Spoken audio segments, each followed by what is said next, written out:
headquarters in New York, this is NBC Nightly News with Lester Holt.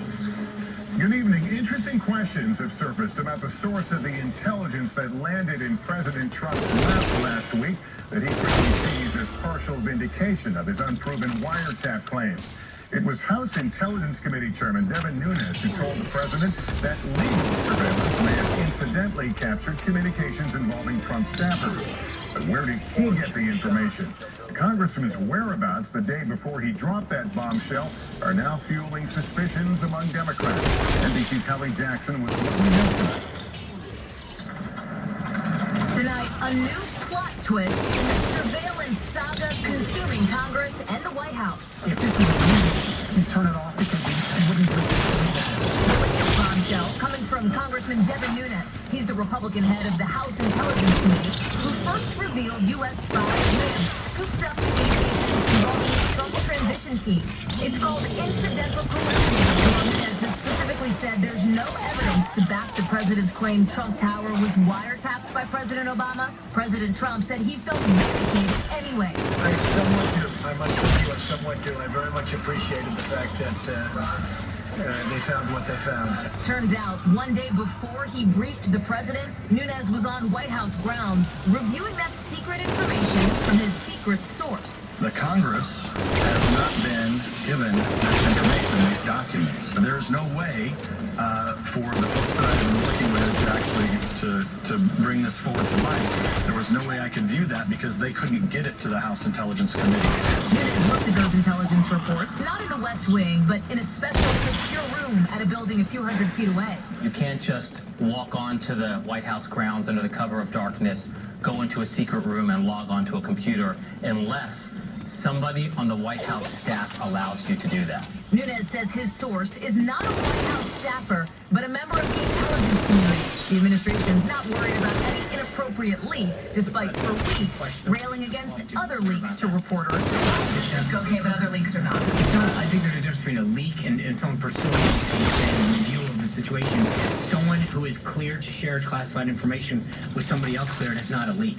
But Democrats are concerned about the coincidental timing, with more questions now on whether Nunes can really be impartial as he leads one of the congressional investigations into Russia's interference with the election. Chairman Nunes is falling down on the job and seems to be more interested in protecting the president than in seeking the truth. Senator Schumer there wants Paul Ryan to replace Nunes, but the House Speaker is reiterating his full confidence in the chairman. On the Senate side, Jared Kushner, the president's son-in-law, has volunteered to answer questions from that intelligence committee on his Moscow-related meetings during the transition, including, according to the Russian news agency, one with a sanctioned Russian bank. Lester? Kelly Jackson, thanks. And tonight, meantime, there is new fallout over the collapse of the GOP's plan to repeal and replace Obamacare. The White House says the president now wants to work with Democrats, and he may need to make sure he can get things through Congress. But there are serious big fights ahead over taxes and the Supreme Court, just to name a couple. And the question is, can the parties find common ground on anything? Here's NBC's Reset after his stinging defeat over Obamacare. President Trump put the focus back on jobs today, meeting with women in business.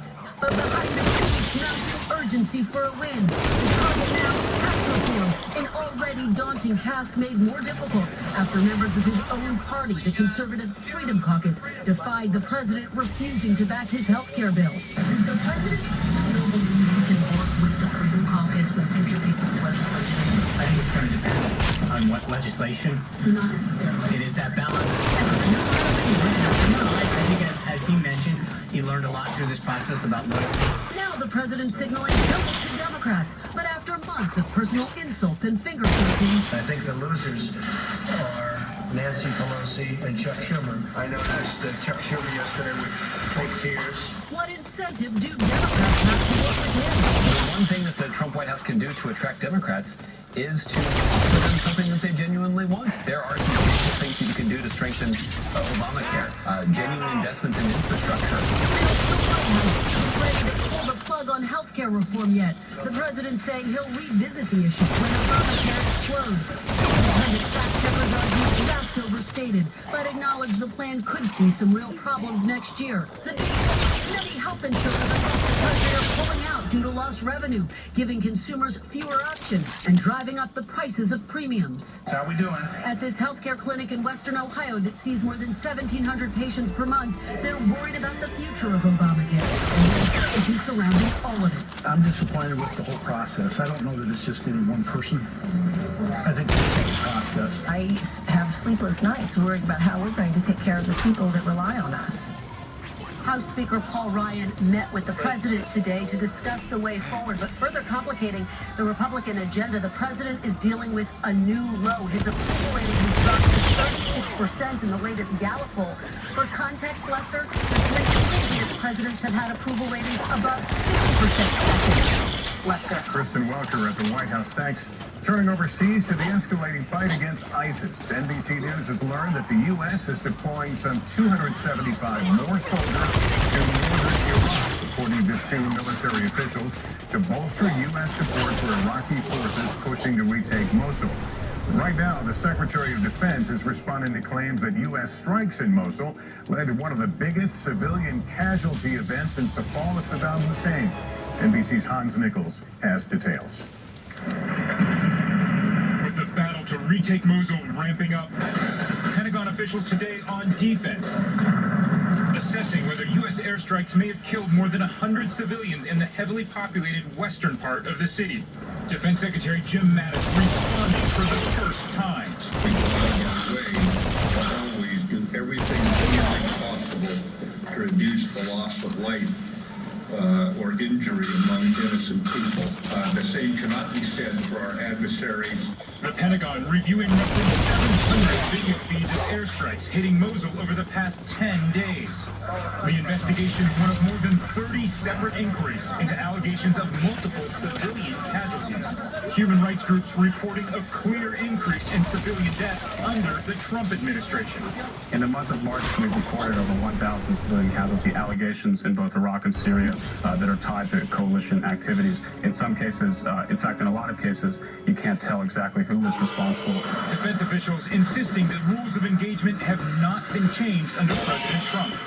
But in Mosul, ordinary Iraqis are demanding answers while searching for their loved ones. As the Pentagon rushes to complete its investigation into those civilian casualties, officials here say there are no plans to change the way they carry out airstrikes against the Islamic State. Hans Nichols, NBC News, the Pentagon. Back home, millions are in the potential path of severe storms, which have already swept through the southern plains, bringing baseball-sized hail to Texas and Oklahoma, along with damaging winds. Further east, authorities reported tornado touchdowns earlier today near the Mississippi-Tennessee border. Severe thunderstorm watches are in effect this evening for parts of the southwest and midwest. And tomorrow, Texas and Oklahoma are under the gun again, with 11 million at risk for tornadoes, strong winds, and more hail. Tonight, your internet browsing privacy is at the center of a big fight on Capitol Hill as Republicans in Congress vote to roll back Obama administration rules that had not yet gone into effect.